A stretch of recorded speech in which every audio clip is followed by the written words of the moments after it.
Welcome to Truth is Now Treason, a podcast that annihilates the lies but defends justice and truth, particularly the truth.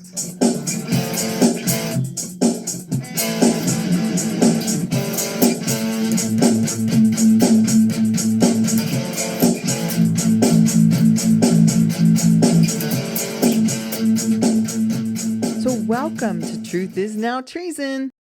And today we are going to be talking about New Year's resolutions.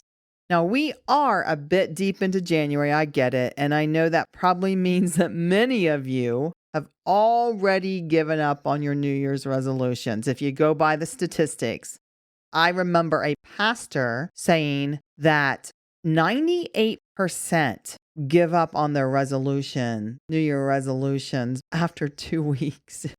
And considering we're in the third week of January, that means 99% of you have already given up.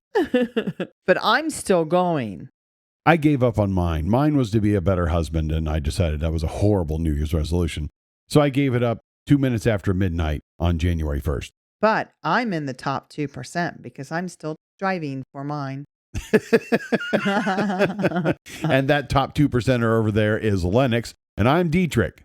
I want you to keep this in mind, you guys. We probably don't need to wait for the next year to start a new resolution, right? To start over. We can make that focus happen right now.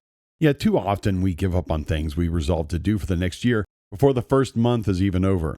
Why not make for yourself a list of things to accomplish for the month, for the week, or even for the day? Each day is fresh with no mistakes. So let's use it. Don't give it up.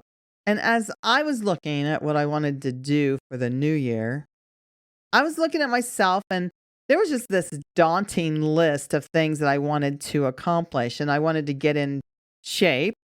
I wanted to be a better follower of Christ. I wanted to eat better, even though I didn't really want to eat better. I just know I need to do it for my health. And the list, just goes on and on.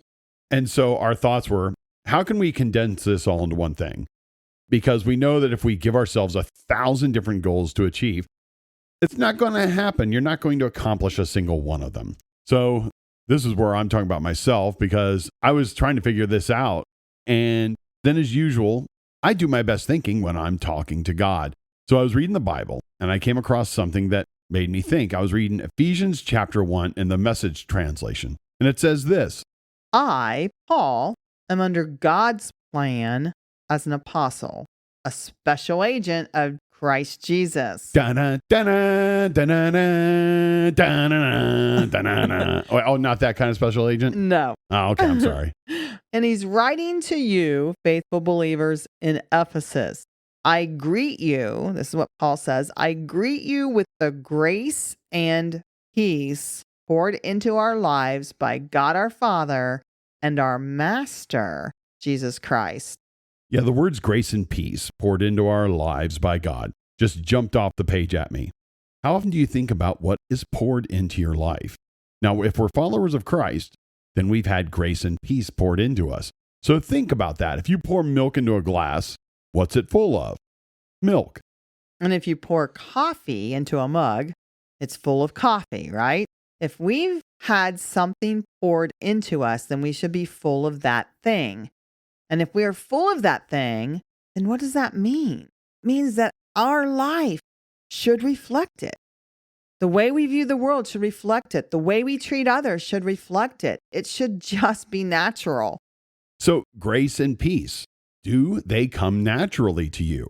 Do you automatically treat your spouse with grace and peace when it's hardest to do so? No, I can look at myself and say, oh, no, I can look at myself and say, yes, I do.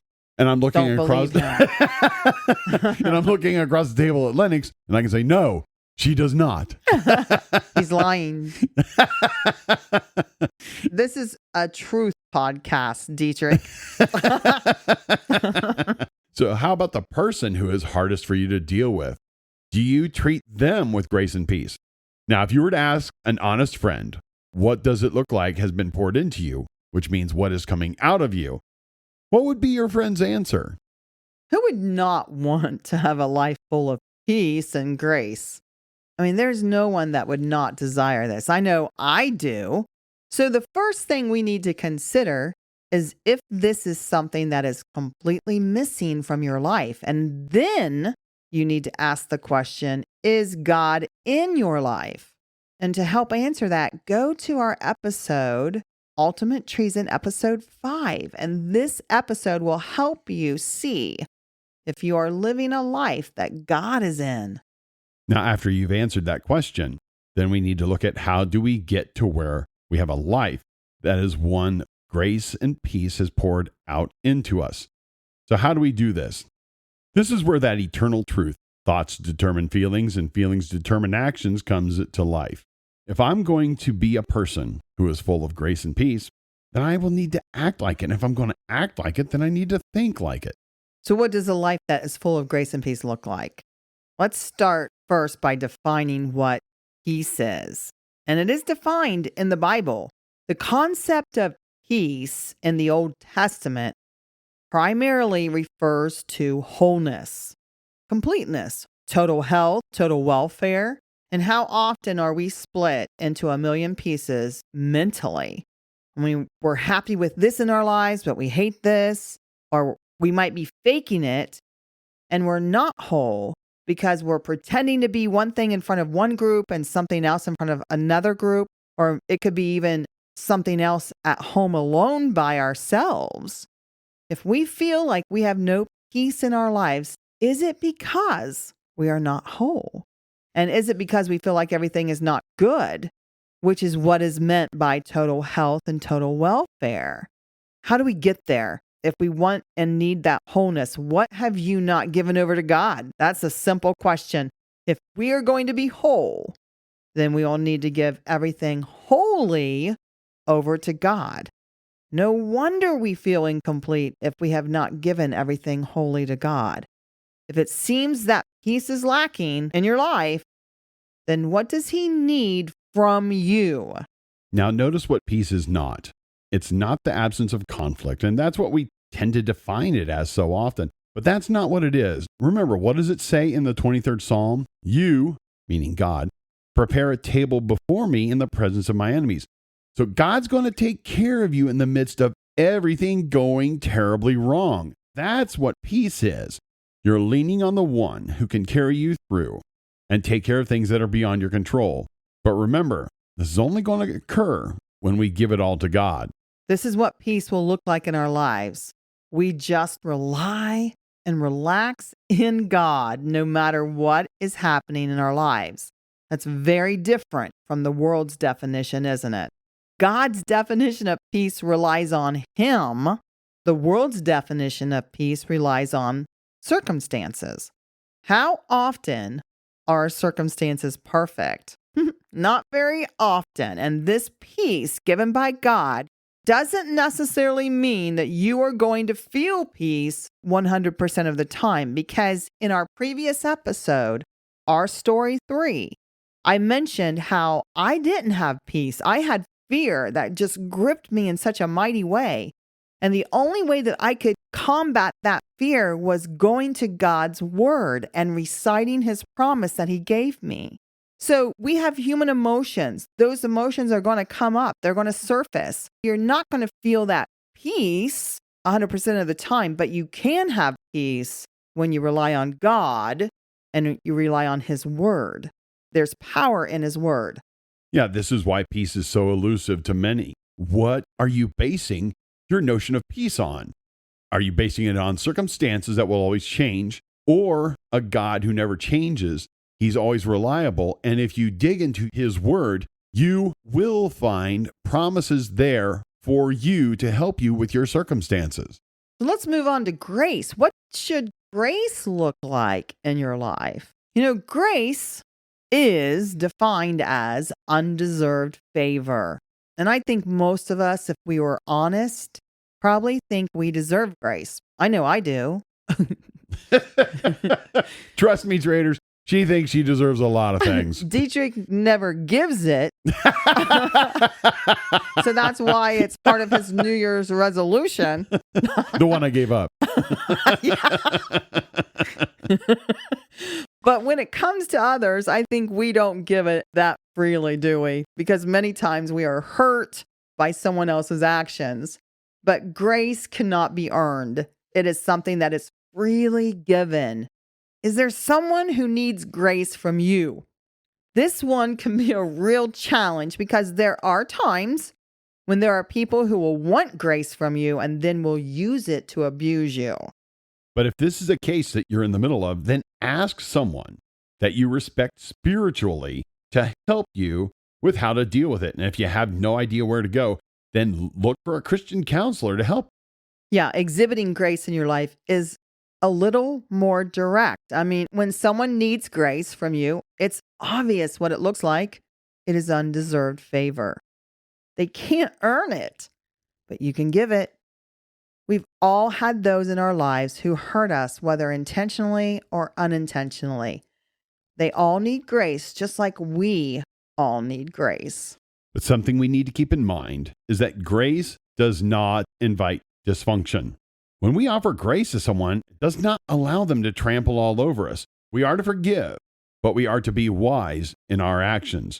We forgive the other person, meaning we give them grace, but that does not mean we necessarily allow them back into our lives if we believe they're going to trample all over us.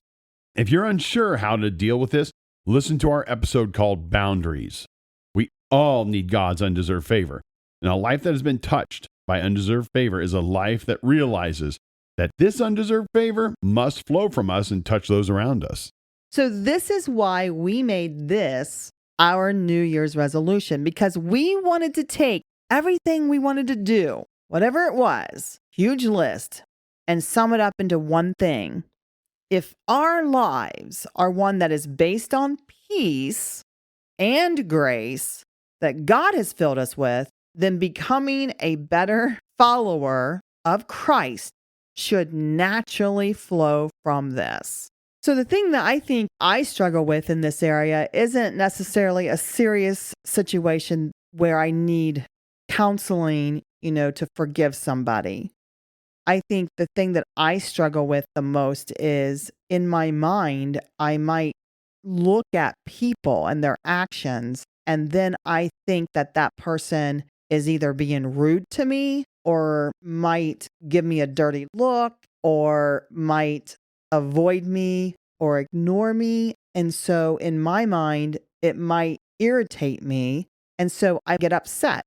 So if I'm to extend grace to that person, I need to accept that this person is flawed and may not have done what I've even thought.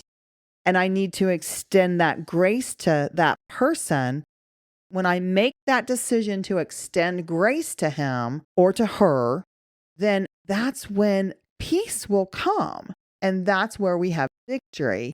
It's not through our own doing, though. I must remind us that this isn't something that comes naturally unless we're allowing God to pour that grace and peace into us. And the only way that we're doing that is if we're spending time with him. Yeah, when we allow the peace and grace of God to fill us, it helps to guide us when we do not want to do things like realize that the other person who may have gave us a cross look, it had nothing to do with us or even them. They just had something on their mind that had nothing to do with us. Their thoughts were elsewhere. It helps us when it comes to anything we're dealing with in our lives. It helps us to want to eat right, even though bad food tastes good. And when working out feels like a pain, we understand the value of it. Most importantly, when we let the peace and grace of God flow from us, it's going to immediately affect our thoughts and our moods, and it will help us to do much better in our relationships with those who we deal with.